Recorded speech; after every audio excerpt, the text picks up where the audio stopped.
Alright, as promised, I'd get a first flight video posted up. Well, not necessarily first flight. This is the first one I've put up of the flight. I've flown it a couple times, get used to how it flies and everything. This right here is GoPro footage. I actually strapped a GoPro to the top of the battery, and it was just held on with rubber band. And you'll see here in a little while that it flies all right with it, but you have a lot of flutter with it. So added weight, I don't think I would recommend it unless you have like a Mobius and you mount it to the front. This was mounted on top of the battery. The rubber band actually went around the battery, and the battery was velcroed down.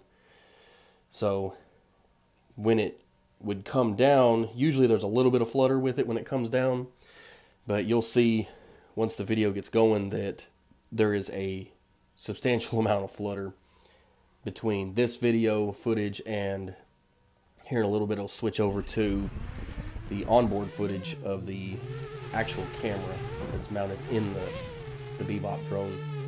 Alright, here I was just flying around, getting used to it, and there's a little bit of the flutter that you see. I don't know why I always turn around in circles and I always point one direction when I go up so my neighbors don't think I'm watching them or something. Here you'll see a little bit of flutter when it goes up.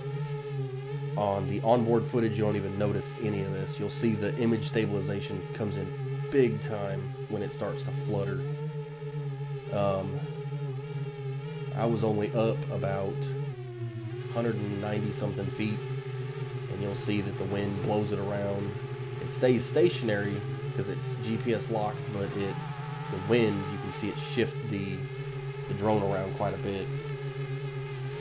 But when it gets to the onboard footage, you don't even notice that it's doing that. You just see the drone, point the direction you want the camera to go.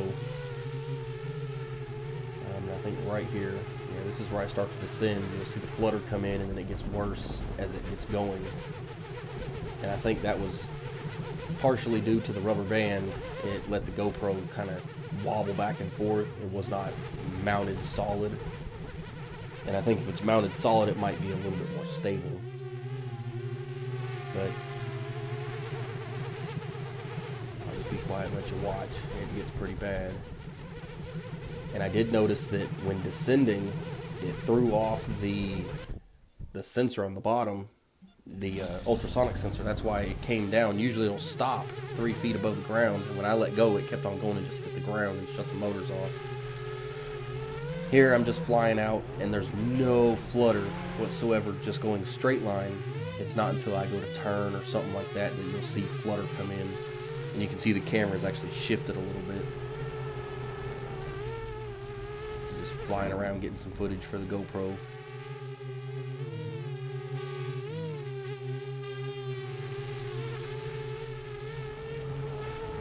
This thing handles remarkably well.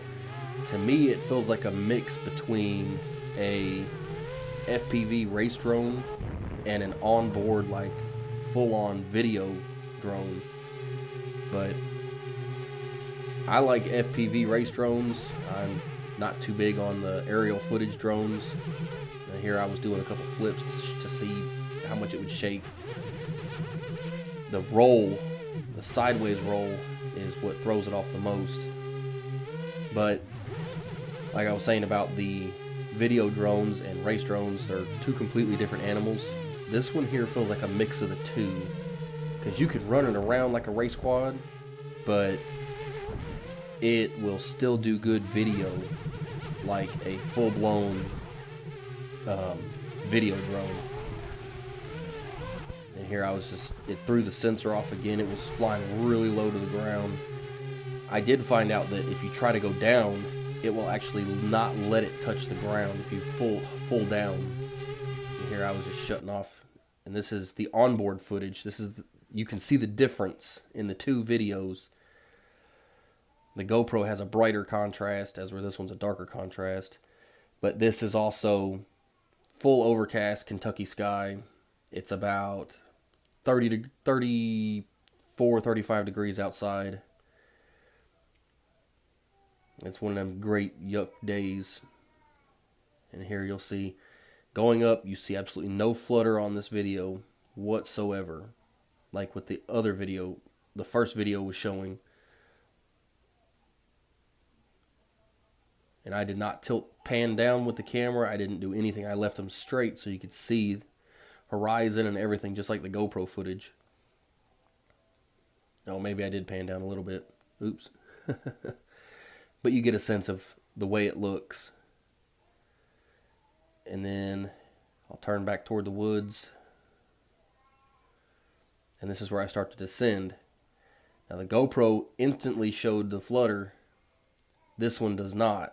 But you'll see here in a minute that it starts to flutter just a little bit. And then you see the whole video go sideways, it looks like. And you'll see the props come into the picture. No other time will you ever see props do that. And this is a very extreme case of it. Out of the 15 other flights that I've had of this, I've not had that happen except under extreme turning. And that's with wind, and it's throwing it off big time doing that. And that's where it touched down because the sensor was thrown off from the flutters. And here it is going straight line out. Get some height. And you'll notice there's no flutter in this one. There's no shaking. It's just a rock solid video. And you'll see the grass had a little dew on it, and you can see where it goes up and down. That is the digital image stabilization movement, where the drone is actually pointed to the ground, but the video stays stationary looking straight where you have it set, because it takes that 180 degree video fisheye lens. It only takes out that small section for the video, for the 1080p video. And here was a couple of the flips. You see no flutter whatsoever compared to the GoPro footage.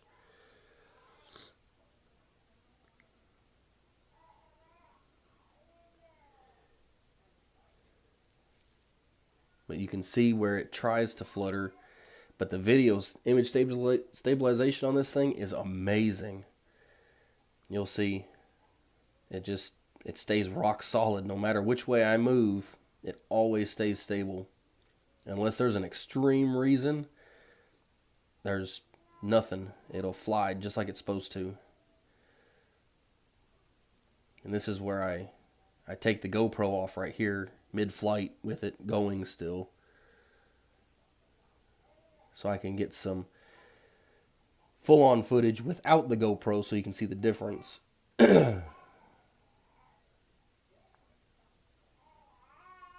Alright, GoPro's off now.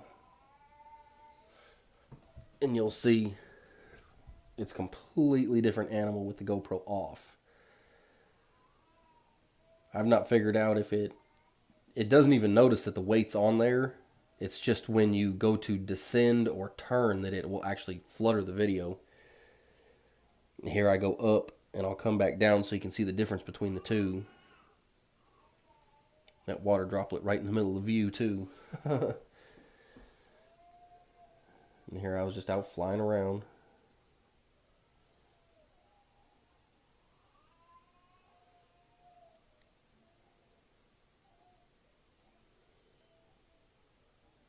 And that right there, that's an extreme case of turning with the wind.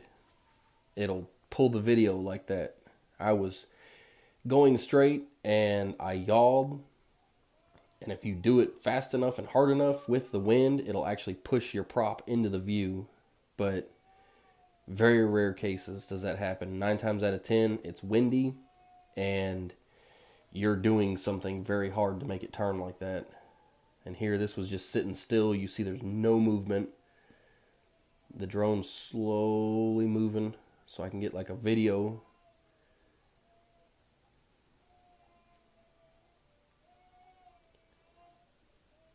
And there's a couple flips so you can see the difference.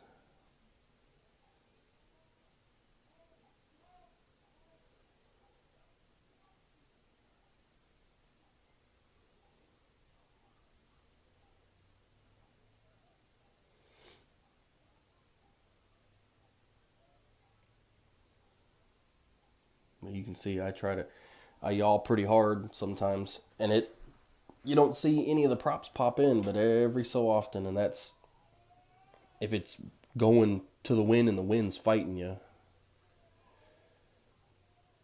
And see, here's descending. No flutter. Stable. I'm sitting here trying to yaw to make it flutter, and it doesn't. It just comes straight down like it's supposed to. And see, there you go. That's what it's supposed to do. That's coming straight down, full down, and it does that. And of course, dummy me. Forget to give it some lift and wipe out. But yeah, that's about all it does. Want some more? Like, share, subscribe. I'll post them up as I get them. See y'all later.